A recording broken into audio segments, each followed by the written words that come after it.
Contudo, não é o primeiro predador a adaptar-se à vida no Ártico. No Alasca, uma incrível descoberta está provando o que ninguém julgava possível. Há 70 milhões de anos, dinossauros dominavam o norte congelado.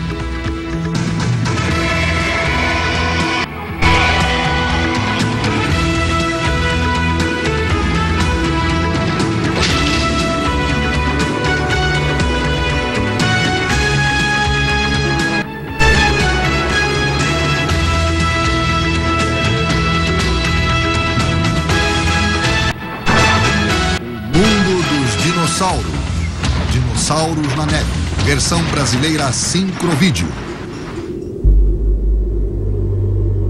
No Ártico, durante 10 meses do ano, o frio reina supremo. Por 3 desses meses, o sol desaparece inteiramente abaixo do horizonte. A temperatura pode mergulhar a menos 40 graus. Esse solo congelado e improdutivo teria sido o lar dos dinossauros?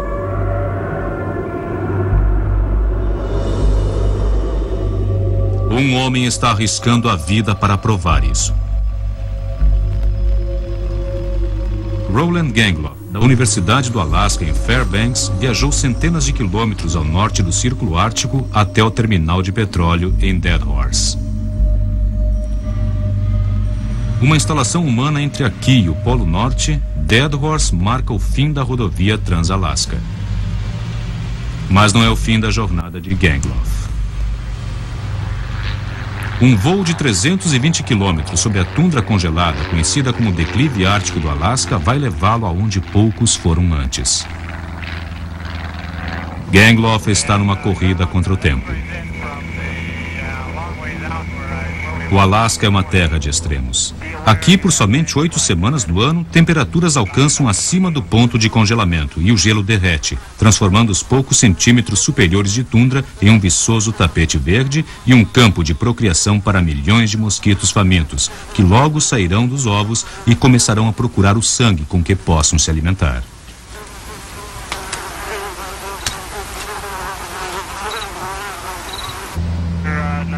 O destino final de Gangloff é uma extensão de mais de 10 quilômetros do rio Colville.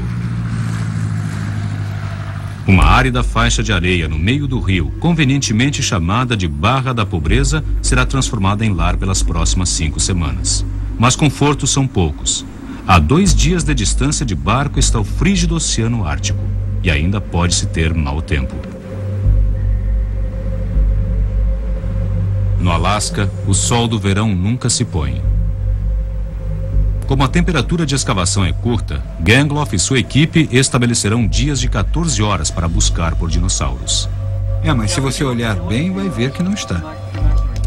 A qualquer momento, ventos congelantes e nevadas precoces poderiam forçá-los a sair da Barra da Pobreza. Mesmo agora, grossas camadas de roupa e comida quente são necessárias para afastar o frio. Há 30 anos, a possibilidade de dinossauros terem sobrevivido à severa brutalidade do Ártico era inaceitável. A maioria dos fósseis havia sido achada onde uma vez foram climas viçosos, tropicais.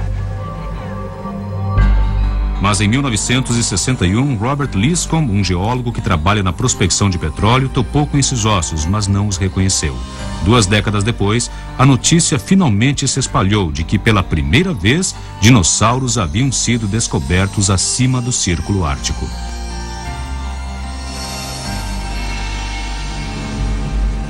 Em 1987, Gangloff seguiu a trilha de Liscombe até uma curva do rio Colville chamada Ponto do Oceano. Aqui, nesses escarpados, têm sido expostas camadas de sedimento que datam da era Mesozoica, a época dos dinossauros. Quando esse era um grande delta fluvial alimentado por neve derretida das montanhas próximas. Durante o período Cretáceo, há 75 milhões de anos, toneladas de lama e areia foram levadas pelas águas para dentro do delta. Eventualmente, o sedimento tornou-se pedra e com ela surgiu a primeira evidência fragmentária de que dinossauros viveram aqui.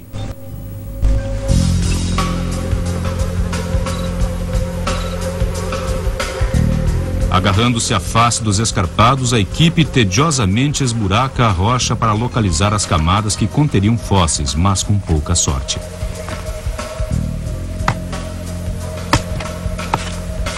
Vê a camada brilhante ali? É onde estamos indo agora. Infelizmente, o inverno anterior tinha sido estranhamente brando. A água derretida em excesso erodiu a superfície, fazendo toneladas de terra cascatear em rochedo abaixo.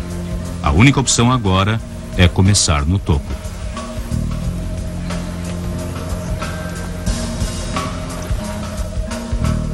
Depois de 2 dias de trabalho árduo, o grupo finalmente descobre a camada que estava procurando. Eles enfrentaram frio, chuva e os incessantes mosquitos por um pagamento que parece uns poucos pedacinhos nada espetaculares. Alguns ossos de braço e os fragmentos de uma coluna. Foi necessário o olho treinado de Rowland para reconhecer a que criaturas esses ossos pertencem. Mostrou-se ser um hadrossauro bico de pato chamado Edmontossauro. Os bicos de pato eram os dinossauros mais abundantes na América do Norte. Apesar de maiores que elefantes, esses bípedes herbívoros eram lentos e dóceis. Para se proteger de predadores, eles vagavam pelo continente em vastas manadas, pastando nas viçosas florestas tropicais do período Cretáceo. Sua descoberta levantou uma pergunta provocativa. O que um animal com um agudo senso de sobrevivência estava fazendo em um lugar como o Alasca?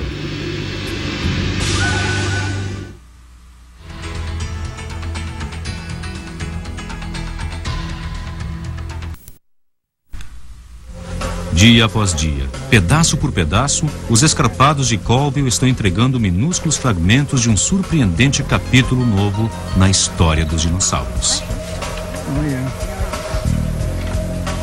Estão emergindo das rochas monstros como Albertossauro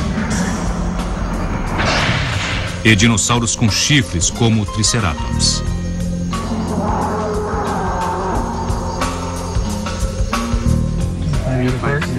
Predadores dominavam o mundo pré-histórico, mas os herbívoros eram muito mais numerosos.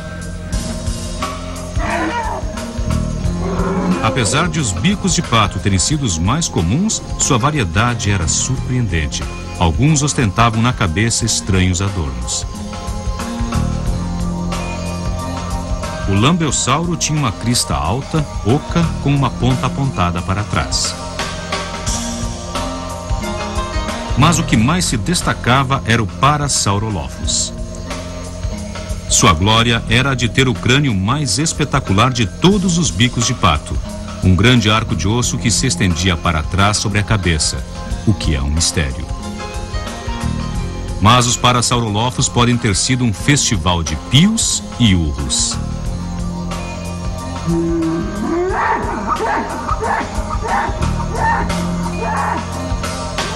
Outro aspecto notável dos bicos de pato eram seus dentes. Os Edmontossauros vinham equipados com sobressalentes. Essas fileiras aqui eram, na verdade, onde os dentes se inseriam. Esses dentes são como baterias ou correias de transporte dos dentes que nasciam. Uma vez gastos, eles se substituíam, e um Edmontossauro poderia ter de 800 a 1000 dentes em sua vida. Plantas e árvores são vitais para entender o clima existente há 75 milhões de anos. Isso são folhas. Durante um outono antigo, elas caíram de uma árvore. Depois, tornaram-se pedra. Sua presença indica que o Alasca teria sido mais quente do que é hoje. No inverno, a temperatura média do dia alcançava os 10 graus. À noite, raramente abaixo de 0. Ainda assim, chuva congelante e neve eram comuns.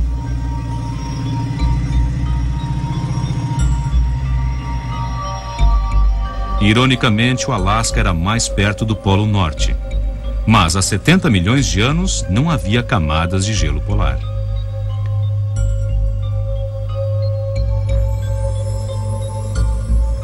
Contudo, o sol desaparecia abaixo do horizonte por 6 meses do ano. e a desolação do inverno descia nos dinossauros. Com pouca ou nenhuma comida, é um prodígio eles terem sobrevivido. Se você fosse um bico de pato, vivendo aqui há 70 ou 72 milhões de anos, iria experimentar 6 meses de luz muito baixa a nenhuma luz. E as plantas estariam experimentando a mesma coisa. Então nós vemos as plantas perdendo suas folhas, tornando-se efêmeras, ou deixando cair suas folhas e entrando em um estado de dormência por meio ano. Com nenhuma comida disponível durante metade do ano, a vida seria tênue, a não ser que os bicos de pato tenham adotado uma moderna estratégia para a sobrevivência. Répteis como os jacarés entocam-se nos bancos fluviais e hibernam quando comida e água estão escassas. Alguns cientistas acham que os dinossauros dormiam até o fim do inverno usando a neve para isolamento. Mas até que alguém desenterre um dinossauro hibernante, isso é somente especulação. A teoria mais lógica é o que milhares de animais fazem todo ano. Solitários, caribus se unem em manadas para migrar. Em agosto, tendo criado seus filhotes, eles rumam para o sul, onde o inverno é mais suave. No caminho, eles pastam constantemente para obter a energia para a viagem. Se manadas de dinossauros migrantes trovejam através da tundra ártica há 70 milhões de anos, a prova pode estar enterrada em um barranco a mais de 3.000 metros de distância. No Parque de Dinossauros do Canadá, em Alberta, toneladas de ossos jazem parcialmente expostos, a maioria pertencendo a hadrossauros como aqueles achados no Alasca. Mas aqui, os ossos não estão sempre espalhados e quebrados.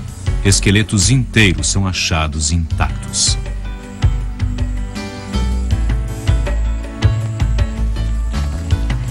Phil Curry, do Museu Tyrrell, está bem familiarizado com os bicos de pato. Durante os últimos 20 anos, ele e sua equipe já desenterraram milhares.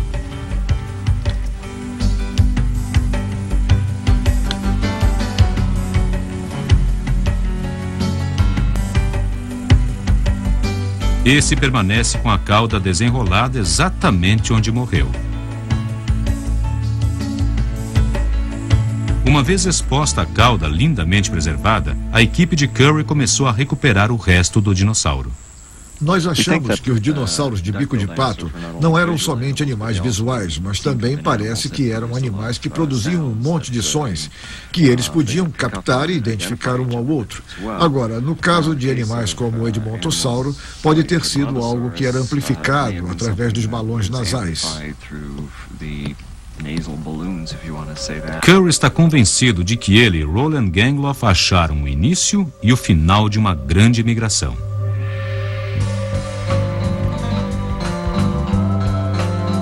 No Alasca, pequenos grupos uniram-se a outros, até que uma vasta manada, guiada por instinto, começou a longa jornada para o sul até Alberta. Dinossauros como os de bico de pato e os ceratopsídeos são animais que podiam se mover muito bem. Eles têm membros longos. Nós podemos olhar para locais de trilha e calcular a rapidez com que eles estão se movendo. E nós podemos ver que não seria um grande problema para eles atravessar grandes distâncias durante um período de vários meses. Eles provavelmente estavam se movendo para o sul, para áreas como Alberta, para tirar vantagem da comida que estava disponível lá durante os meses de inverno. E é claro, eles estavam sendo seguidos pelos tiranossauros, com os quais caçariam os mais velhos e os desgarrados dessas grandes manadas.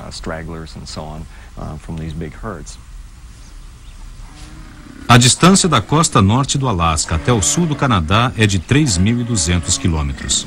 Mais do que qualquer animal terrestre, incluindo o caribu, migra hoje.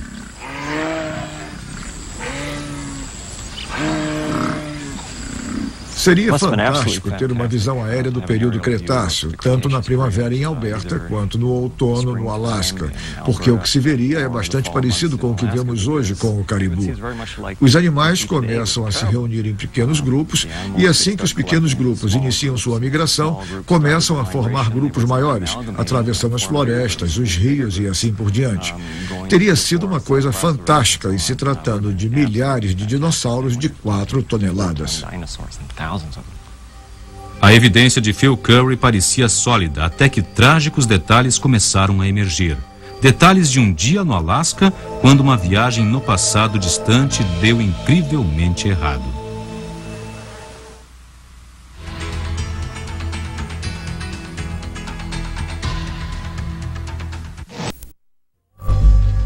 Até que Roland Gangloff começasse a cavar aqui, a vasta desolação do Alasca não parecia lugar para um dinossauro. Mas sua última descoberta sugere que dinossauros estavam fazendo mais no Alasca do que passando os verões à toa. Ele e sua equipe acharam ossos singularmente pequenos em tamanho, mas grandes em implicações. Tenho em minha mão um molde do crânio de um edmontossauro, ainda jovem. Não é um adulto totalmente crescido, mas quando compararmos com as mandíbulas e crânios que temos aqui no Alasca, podemos notar muito claramente que os nossos são muito menores, muito mais jovens. Mais de 80% dos fósseis de Gangloff são tão pequenos que só podem ser de bicos de pato com não mais do que 2 anos de idade. Jovens demais para andar todo o caminho até o Canadá. O jovem não iria. Não poderia viajar a lugar algum tão rápido quanto os adultos.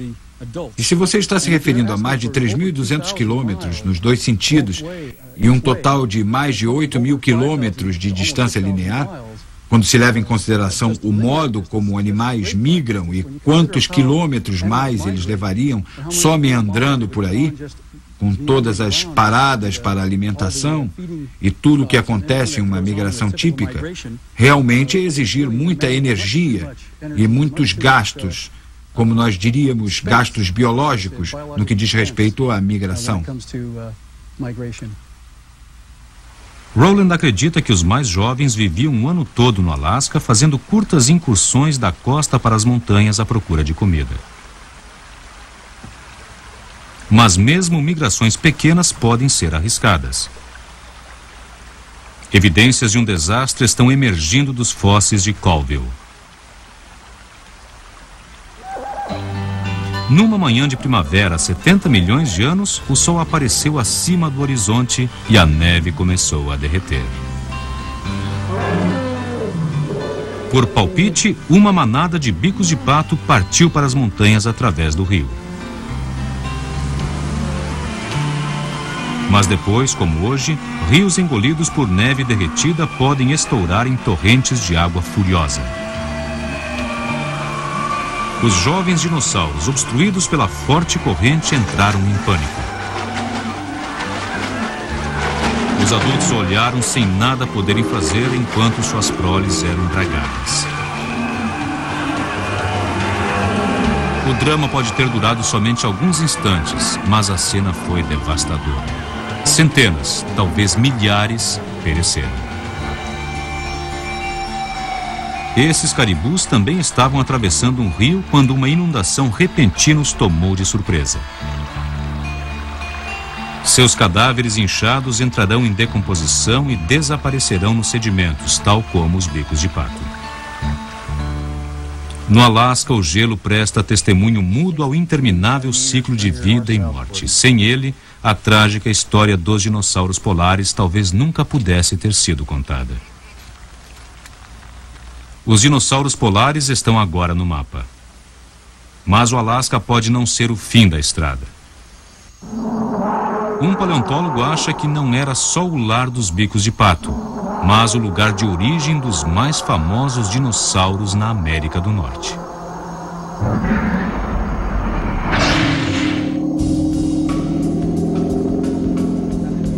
Jim Kirkland viu todos eles nas acidentadas colinas do Colorado e de Utah.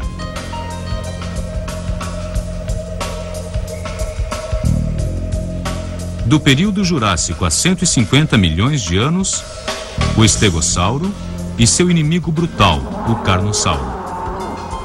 O alossauro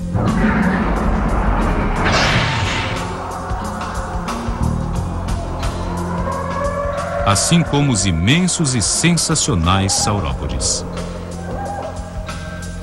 Contudo, há 100 milhões de anos, essas criaturas de repente desapareceram do registro fóssil.